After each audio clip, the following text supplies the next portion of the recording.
Bueno, primero que nada, agradecerles la posibilidad de tomar este tema con la seriedad, el cuidado y la responsabilidad que implica. Nosotros, en general, preferimos hablar de las violencias en general, más que fragmentarlo con algunos tipos de violencia, como es el caso del acoso o el bullying, y algunas otras formas de violencia.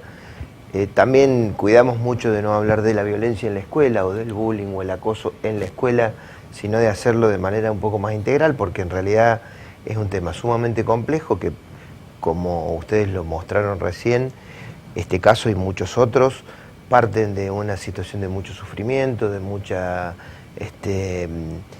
a veces de mucho enojo de parte de los adultos, y lamentablemente a veces de mucho desconocimiento, porque es muy frecuente que a partir de situaciones como estas, mucha gente empiece a hablar del tema que en realidad por ahí no tiene las herramientas para hacerlo. Nosotros desde la provincia, del Ministerio de Educación en particular, venimos trabajándolo desde siempre en esta lógica de prevención de violencias en general. También hablamos de prevención de consumos, de sustancias en general y las derivaciones de violencia que esto puede tener. Lo hacemos con el cuidado de equipos profesionales que están trabajando en esto. Nosotros hemos visto parte de los equipos que han tomado este tema en particular, pero lo hacemos habitualmente del programa Lazo, que es un programa que tiene un abordaje en toda la provincia y que el eje básicamente es poder poner en palabra, ayudar a que toda la institución, sobre todo nuestros niños, niñas, adolescentes, puedan poner en palabra situaciones que están viviendo, y para eso es necesario trabajar sobre un diálogo que implique no solamente el hablar, sino mucha escucha. Esto requiere tiempo, requiere, como decíamos, mucha dedicación, y no tomarlo al tema superficialmente. Es imprescindible poder hacerlo desde el fondo. Por eso hay equipos que están trabajando en muchísimas de las escuelas primarias de nivel inicial, primaria, secundaria. En cada uno se aborda de diferentes maneras porque las problemáticas son diferentes. Y bueno, y fundamental, nosotros trabajamos mucho con la comunidad. La Organización Mundial de la Salud plantea dos ejes de trabajo: un acompañamiento desde la comunidad, y acá es importante el rol de los adultos, no solamente para acompañar a los niños, niñas y adolescentes, sino también acompañar a los adultos que a veces no saben qué hacer con estas situaciones que se sufren habitualmente. Y por otro lado, la intervención de los propios pares, ¿no?, en una lógica de cuidado y de acompañamiento. Que esto también es importante trabajarlo en el ámbito de las escuelas, pero también en el ámbito de las familias y las instituciones, donde, bueno, todos podemos aportar, pero sobre todo el eje ponerlo en un trabajo preventivo, en un diálogo profundo, con mucha escucha, de manera de que no lleguemos a estas situaciones, que evidentemente cuando las situaciones llegan es un poco más complejo, pero así todo se puede acompañar. Recién escuchábamos que hay un acompañamiento, que hay una orientación, y que bueno, se seguirá haciendo el trabajo como para que nosotros podamos lentamente tomar conciencia en toda la sociedad de que es posible prevenir, ¿no? Germán, uno entiende que estos programas, como el que nombrabas, el programa Lazo, se tienen resultados no tan a corto plazo, pero sí con el correr del tiempo, ¿no? Porque precisamente se busca eso, el trabajo integral y los resultados que se den a medida que vaya pasando el tiempo. En el caso puntual de esta nena y también en el de otros, se suele cambiar de escuela la criatura. ¿Es este el resultado de inmediato? Es decir, un programa que se busca resultados a largo plazo, pero ¿es el resultado inmediato que hay que buscar? ¿Cómo se maneja esto desde el Ministerio de Educación? Sí, yo primero, este caso en particular, hay un equipo de la Regional Cuarta, el delegado Juan Cruz y todo el equipo que, bueno, en parte veíamos en la nota, ha tomado el tema en particular, lo ha hecho sé que con mucha dedicación, y se le han planteado alternativas. En realidad, el cambio de escuela es una alternativa que generalmente toma la decisión la familia. Nosotros ofrecemos varias posibilidades.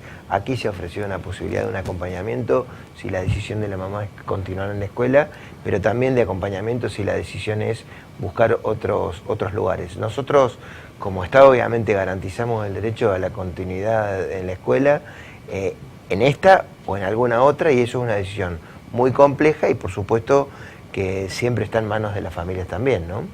Germán, hablaba sobre esta serie de acompañamientos y contención que se le da tanto a las víctimas, ya sea de distintos tipos de violencia, como mencionabas, como también a la familia, ¿no? Pero ¿qué se hace con aquellos chicos que agreden, que llevan adelante este tipo de situaciones de violencia? ¿Cómo los contienen? ¿Cómo abordan esta problemática desde el Ministerio de Educación? Es que el trabajo es integral, digamos.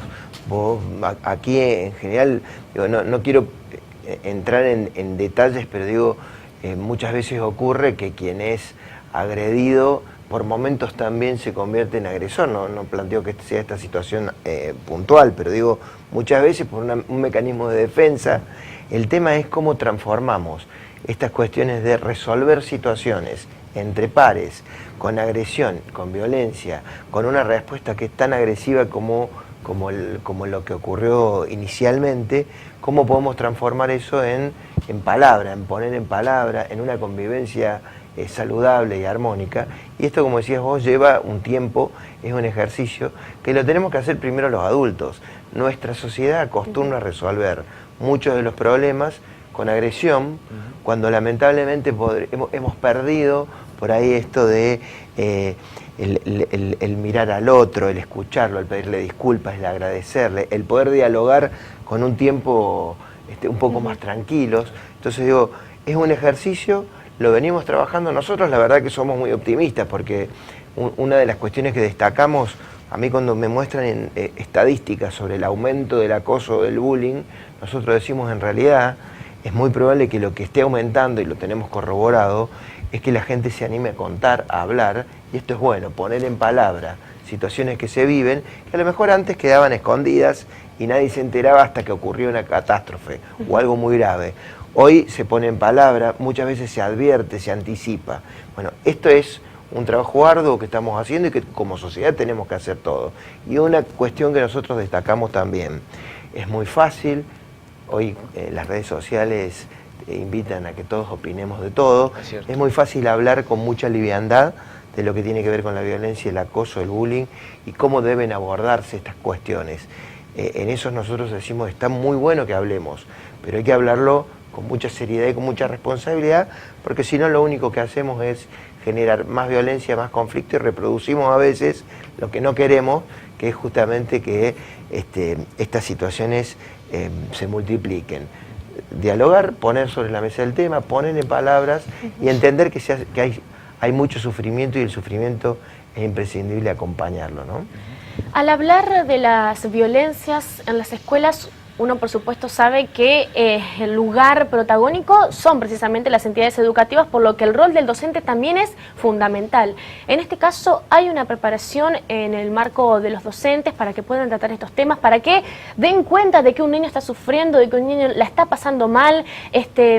¿Cuál es la capacitación en este caso para el profesional de la docencia? Sí, primero que nada, los docentes a quienes yo quiero expresar el apoyo y no hablo de este caso en particular, sino en general, porque muchas veces les pedimos a los educadores prácticamente que resuelvan todos los problemas, ¿no? Es muy frecuente escuchar que este es un problema que lo tiene que resolver la educación. Y en realidad la educación es mucho más que la escuela, y en esto todos los que tenemos algún rol educador en la familia, en las instituciones, en la sociedad en general, podemos aportar. Los docentes en particular, obviamente tienen su formación de base, pero además estos programas apuntan fuertemente al acompañar y brindar herramientas a los educadores. En esto hay permanentemente trabajos institucionales que brindan herramientas, es decir, nadie tiene todas las respuestas a todos los problemas, pero sí hay un conjunto de herramientas que los educadores tienen como para poder percibir, anticipar, detectar, y en esto es fundamental cuando hay situaciones de este tipo donde hay acosos, podríamos llamar, digamos, entre pares y demás, es importante el rol de los adultos, ¿no? Porque esto no podemos dejarlo en manos de los niños. Hay problemas que los pueden resolver los niños y las niñas y los adolescentes, pero hay otras situaciones que es imprescindible el rol de los adultos, y para eso, desde el Ministerio y de todos estos programas, obviamente tratamos de brindar estas herramientas, ¿no? Y los chicos que generan agresiones, Germán, y que tienen este tipo de comportamientos, ¿de dónde surgen? ¿Cómo es que los incorporan, no? Se realiza un abordaje, luego de las situaciones de bullying se trabaja para prevenirlas, pero de algún lado obtienen este tipo de comportamientos. ¿De dónde surgen? Bueno, esto me parece que es un análisis que excede al ámbito escolar y es un ámbito de la sociedad. Nos preguntamos a veces por qué se resuelven situaciones habituales, cotidianas y domésticas que podrían resolverse hablando con tanta violencia. Y esto tiene que ver con, digo, el análisis también es mucho más complejo. Podríamos invitar aquí no solamente a funcionarios, sino a sociólogos, a psicólogos que nos pudieran ayudar a entender por qué a veces elegimos más rápidamente el camino de la violencia, cuando es mucho más simple el poder parar un poquito, escuchar, prestar atención, mirar a los otros a la cara y intentar resolver las cuestiones hablando, ¿no? Nosotros trabajamos mucho todo este tema de la convivencia, herramientas de mediación, herramientas de cómo se lleva adelante un diálogo, cómo se escucha, aprender a reconocer en todo el sentido de la palabra al otro o a la otra, para poder entender que nunca es necesaria la violencia, siempre se puede resolver las diferencias hablándolo. Y esto nosotros interpretamos que muchas veces es el emergente de situaciones que los adultos no hemos sabido resolver o no sabemos resolver. Se pide desde la cartera educativa de la provincia, por lo menos, que intenten, en las reuniones que se llevan adelante en las diferentes escuelas, se aborde esta problemática del acoso, del bullying, del hostigamiento, de la violencia en general. Sí, nosotros trabajamos fuertemente el eje de la convivencia, se trabaja muy fuertemente y nosotros tenemos dispositivos como las ruedas de convivencia o el tema de rondas de palabras, situaciones que digamos permanentemente están llevando a que los educadores puedan abordar estas y muchas otras situaciones. Nosotros que nos escuchamos muchas veces en los medios de comunicación nosotros mismos, hablando de muchas temáticas, evidentemente hay una serie de temáticas que son fundamentales para lo que es a poder acompañar la trayectoria educativa de nuestros estudiantes. Pero sí es uno de los temas fundamentales, la convivencia armónica, en paz y la resolución de los conflictos de manera pacífica, ¿no?